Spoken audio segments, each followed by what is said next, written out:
Seguimos entonces con algunas cuestiones también referidas a los alquenos, pero ahora apuntando a las propiedades físicas. Por supuesto, siempre tratando de encontrar alguna vinculación entre las propiedades físicas y la estructura particular de los compuestos en cuestión. No voy a plantear nada de lo que tenga que ver con las cuestiones de isomería posibles en este tipo de compuestos, porque bueno, ya lo conversamos en el primer bloque temático. Esto también es interesante o es necesario que ustedes por ahí lo vayan siguiendo con alguna tabla o mirando algunos datos, valores de propiedades físicas de los alquenos. Tienen en muchos de los materiales que les he acercado. Entonces, obviamente, uno que mirando esas tablas, lo que encuentra justamente que es, y bueno, que por ejemplo, conforme aumenta la masa molar del alqueno, en este caso, aumenta, por ejemplo, la temperatura de ebullición. Por ejemplo, todos tienen densidades menores que el agua. Obviamente esto se refiere o se relaciona con el hecho de que se trata de hidrocarburos, de compuestos de muy poca polaridad respecto al agua y por lo tanto mucho menos asociados, y entre comillas podemos decir que por esa razón tenemos menor masa por unidad de volumen y de ahí su menor valor de densidad. Por supuesto, insolubles en agua y en cualquier otro solvente polar, etcétera, etcétera. Pero en realidad quisiera detenerme solamente en las cuestiones que tienen que ver con las diferentes temperaturas de ebullición de isómeros Z y E o cis y trans. Si ustedes miran, buscan en estas tablas que poseen, van a encontrar, por ejemplo, las temperaturas de ebullición que corresponden al cis 2-buteno y al trans 2-buteno. Ya vamos a ir esquematizando esto.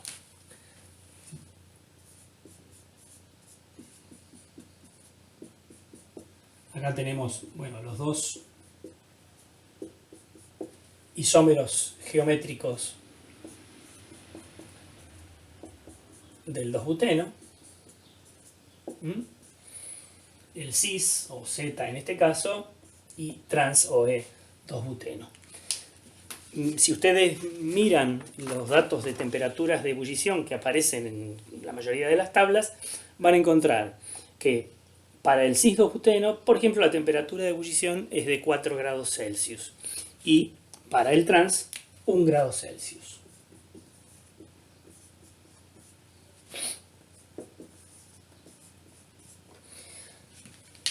Obviamente se trata de dos compuestos diferentes, entonces es lógico que tengan temperaturas de ebullición diferentes.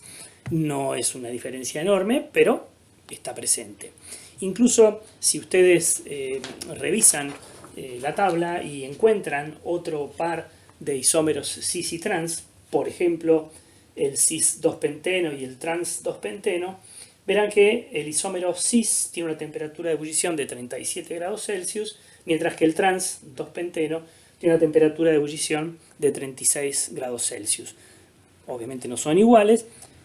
La diferencia aquí de valores de temperatura de ebullición es menor que en este caso, pero también se da el hecho de que el isómero cis, reitero, del 2-penteno, tiene una temperatura de ebullición de 37 grados Celsius y el trans 2-penteno 36. Una diferencia de apenas 1 grado Celsius, pero siempre la temperatura de ebullición del isómero cis un poco mayor o mayor que la del isómero trans. Bueno, sería deseable encontrar una explicación de por qué sucede esto, ¿sí?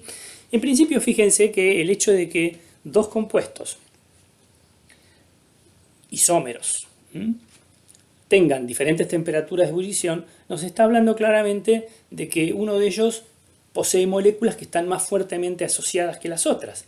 Es decir, si la temperatura de ebullición del isómero cis es 4 grados Celsius y la del trans 1 grado Celsius, yo perfectamente puedo considerar que de algún modo las moléculas de ese isómero cis están más fuertemente asociadas. ¿Y por qué lo digo? Bueno, porque se requiere mayor cantidad de energía para vencer esas interacciones y poder producirse el cambio de fase. ¿Sí?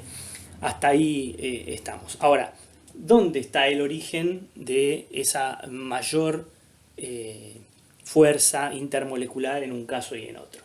Y acá, bueno, os voy a hacer una referencia a un concepto que seguramente es muy nuevo para ustedes. Y tiene que ver con lo siguiente.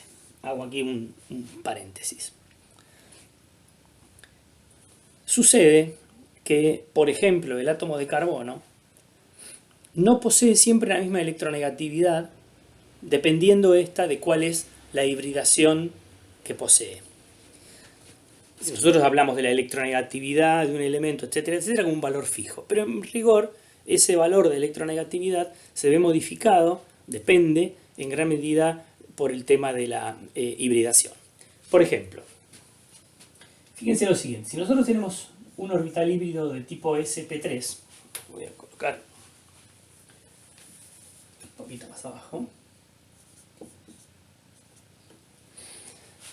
tenemos en total 4 orbitales híbridos, ¿sí?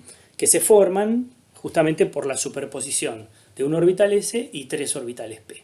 Entonces yo puedo considerar que cada orbital híbrido tiene una fracción de orbital s y orbital p.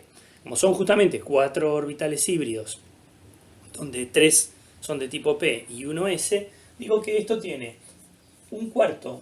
Cada orbital híbrido sp3 tiene un cuarto de carácter s y 3 cuartos de carácter p. O sea, se parece más a un orbital p que a un orbital s, este orbital híbrido sp3. Por supuesto, si hacemos lo mismo para el sp2,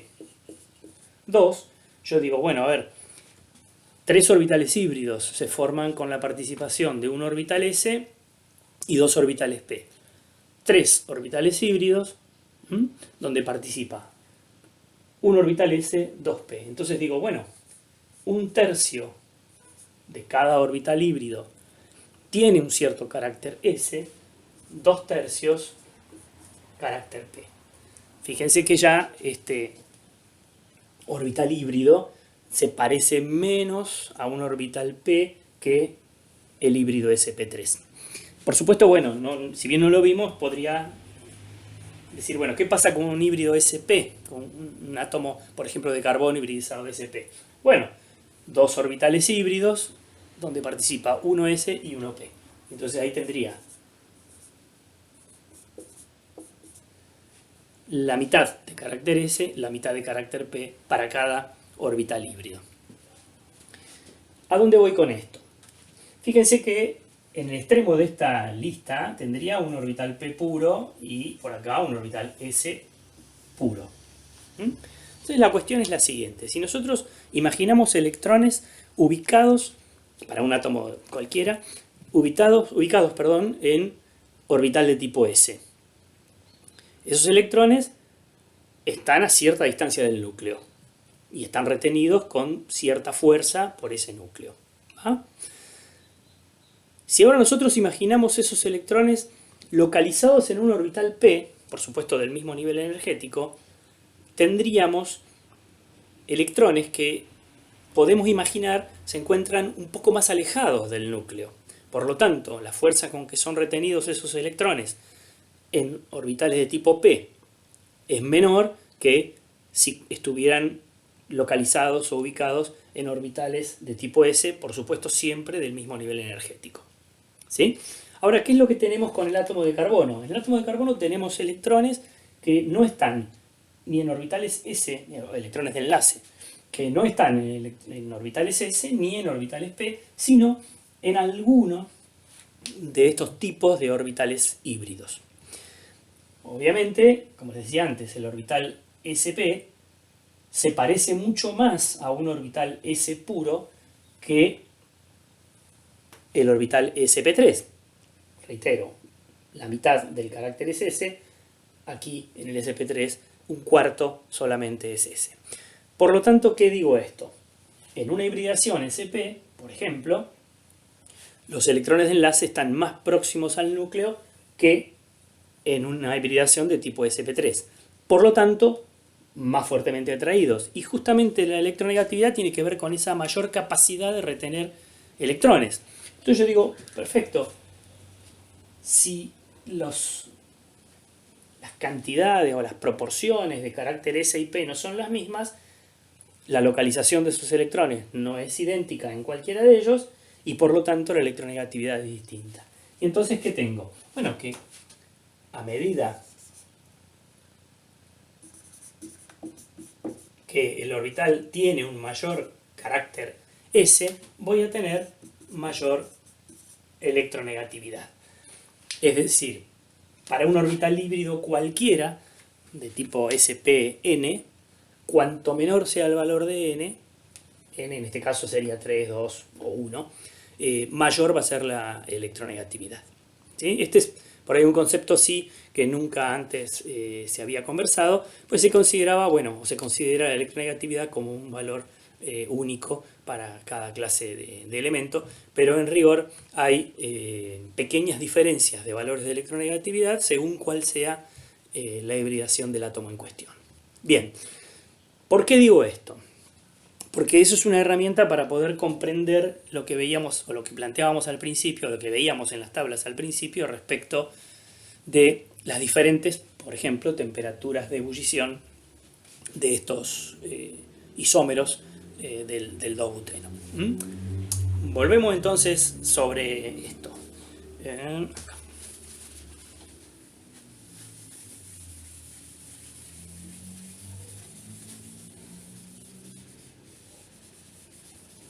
Y ahora sí lo voy a escribir este un poco más grande.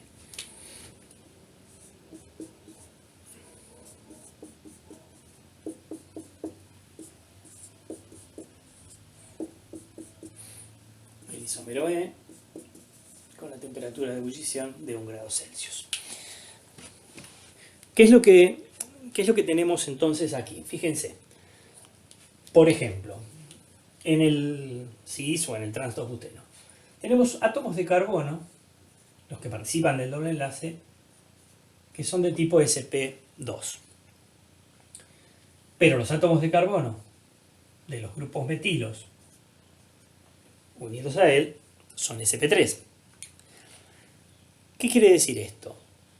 Que hay una diferencia de electronegatividad en este enlace carbono-carbono, que no podríamos imaginar si no supiéramos que justamente el valor de la electronegatividad va a depender o depende del tipo de hibridación. ¿Qué hay aquí entonces? Por un lado tenemos un átomo de carbono sp3 asociado a un átomo de carbono hibridizado sp2. Este átomo de carbono sp2 es algo más electronegativo que el sp3. Por lo tanto, existe acá un desplazamiento de electrones, de los electrones de enlace, desde el átomo de carbono sp3 al sp2. Esto es lo que llamamos, bueno, un momento dipolar de enlace, cuestión que por ahí quedó pendiente de ver con mayor detalle. ¿Sí? Si pensamos en el otro átomo de carbono involucrado en el enlace, bueno, tenemos exactamente lo mismo. ¿Sí? Tenemos un átomo de carbono hibridizado a sp2 y otro hibridizado a sp3. Por ende, ¿qué tenemos? Bueno, de vuelta, un desplazamiento electrónico desde el átomo de carbono sp3 hacia el sp2. Fíjense entonces que lo que tenemos son dos momentos dipolares, son dos magnitudes vectoriales. Vamos a diferenciarlos como 1 y 2. Uno de ellos, por ejemplo, y el otro. Como ya mencionamos en alguna otra ocasión, un momento, yo puedo sumar, obviamente puedo sumar vectorialmente, debo sumar vectorialmente estas cantidades. Y fíjense que si lo hago en forma gráfica, lo que termino obteniendo es un vector, momento dipolar resultante de la suma de los vectores 1 y 2. ¿Sí? O sea que, digo, esta molécula tiene tiene cierta polaridad, tiene un momento dipolar que no es cero. Si ahora planteamos la misma cuestión en el otro isómero, en el trans o en el E, por supuesto siempre tengan en cuenta que estamos hablando de estructuras que tienen como base una estructura plana triangular, con los ángulos de 120 grados que caracterizamos. ¿Qué tenemos ahí? Bueno, de vuelta tenemos átomo de carbono hibridizado sp2 y átomo de carbono sp3. De vuelta entonces encontramos un desplazamiento de electrones desde el átomo de carbono sp3 al sp2. Lo mismo, por supuesto, en el otro caso. Claro, y ustedes acá pueden ver claramente que si ahora queremos sumar esos dos vectores, el vector 1 y el vector 2, termina siendo dos vectores del mismo módulo porque están originados por el mismo tipo de fenómeno, pero que terminan siendo colineales, pero de distinto sentido. Por lo tanto, se cancelan entre sí, y aquí sí puedo decir que el momento dipolar total de este compuesto es cero. Fíjense entonces que tenemos estructura o una molécula como la del isómero Z o cis del 2-buteno, que dada esa estructura particular tiene un pequeño momento dipolar, mientras que su isómero trans o E no posee momento dipolar. Ahí entonces puedo encontrar una justificación a decir, bueno, evidentemente las moléculas del isómero cis tienen mayor temperatura de ebullición. Esto me dice que están más fuertemente asociadas entre sí que las que corresponde al isómero trans o E. ¿Sí? Esto, por supuesto, estamos hablando de una condición que se verifica luego en cualquier tipo de isómero cis y trans, isómeros geométricos de los alquenos.